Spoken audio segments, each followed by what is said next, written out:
ሰላም ሰላም የፀሐይ አካዳሚ ቤተሰቦች እንዴት ናችሁ? በያላችሁበት ሰላማችሁ ይብዛ። በዚህ ቻናል አማርኛ፣ እንግሊዘኛ፣ ሂሳብ እንዲሁም ሌሎቹን የትምህርት አማራጮች እየሰጠን እንገኛለን ማለት ነው። ለቻናሉም አዲስ የሆናችሁ ልጆች ላይክ፣ ሸር፣ ሰብስክራይብ በማድረግ ቪዲዮውን እዩት። በኦንላይን መማር የምትፈልጉ ልጆች ካላችሁም ታች ላይ ስልክ አለ፣ በሱ ደውላችሁ መማር ትችላላችሁ ማለት ነው። ትምህርቱንም የምንሰጥበት አማራጮች በኢሞ፣ በቴሌግራም፣ በዋትስአፕ እንዲሁም በሌሎቹ እየሰጠን እንገኛለን ማለት ነው። ይህንን ቪዲዮ በደንብ እዩት፣ ተመልከቱት። ይህንን ቪዲዮ እስከ መጨረሻው ካያችሁት ማንበብ ማትችሉ ልጆችም በቶሎ ማንበብ ትችላላችሁ፣ መጻፍ ማትችሉ ልጆችም በቶሎ መጻፍ ትችላላችሁ ማለት ነው። እንግዲህ በዛሬው ቪዲዮአችን አማርኛን በእንግሊዘኛ ማጥናት የሚሉትን ነው ይዤላችሁ የመጣሁት። በዛሬው ቪዲዮአችን ከዘ እስከ ደ ያሉትን ፊደላቶች ከነ ቤተሰባቸው በእንግሊዘኛ እንዴት ይጻፋሉ፣ እንዴት ይነበባሉ የሚሉትን ነው ይዤላችሁ የመጣሁ ማለት ነው። እነሱንም አንድ ባንድ አሳያችኋለሁ። ከኔ ጋር ቆዩ። አሁን ከግራ ወደ ቀኝም ከቀኝ ወደ ግራም እያነበብኩኝ አሳያችኋለሁ ማለት ነው። ተከታተሉኝ። ዘ ዙ ዚ ዛ ዜ ዝ ዞ እንላለን ማለት ነው። አሁን ደግሞ ከመጨረሻው ወደ መጀመሪያው እንቆጥራቸዋለን ማለት ነው። ዞ ዝ ዜ ዛ ዚ ዙ ዘ። አሁን በእነዚህ በሰባቱም ፊደላት በእንግሊዘኛ እንዴት እንደሚጻፉ እናያቸዋለን።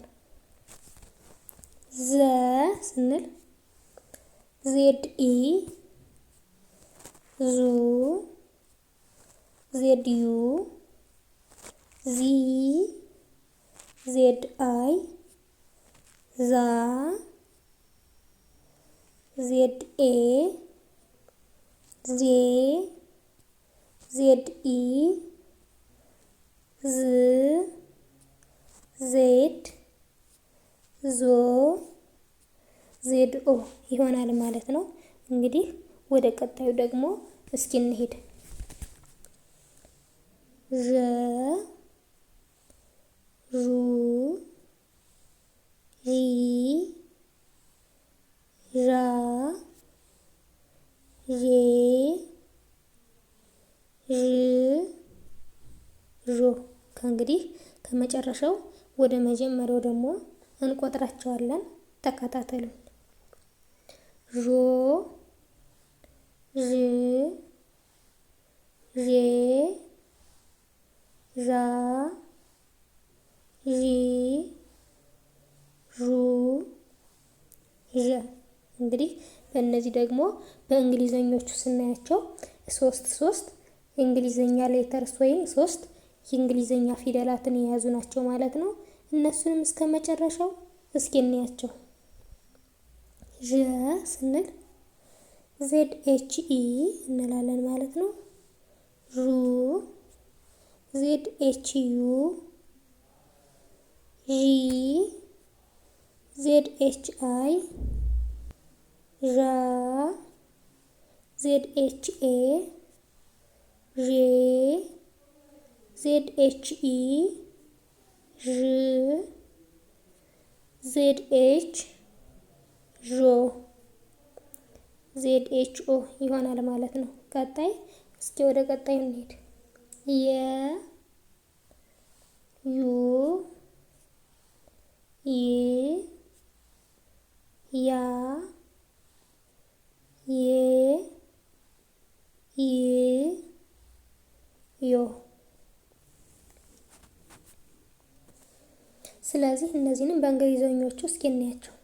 የ ስንል ዋይ ኢ፣ ዩ ዋይ ዩ፣ ይ ዋይ አይ፣ ያ ዋይ ኤ ዬ ዋይ ኢ ኢ ዋይ ዮ ዋይ ኦ እንላለን ማለት ነው። ቀጣይ ደግሞ ደ ዱ ዲ ዳ ዴ ድ ዶ። አሁን ደግሞ ከመጨረሻው ወደ መጀመሪያው እንቆጥራቸዋለን። ዶ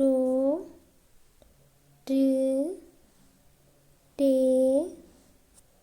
ዳ ዲ ዱ ደ። እዚህ ጋር ደግሞ ደ ስንል ዲኢ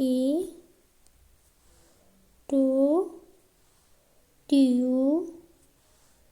ዲ ዲአይ ዳ ዲኤ ዴ ዲኢ ድ ዲ ዶ ዲኦ ይሆናል ማለት ነው።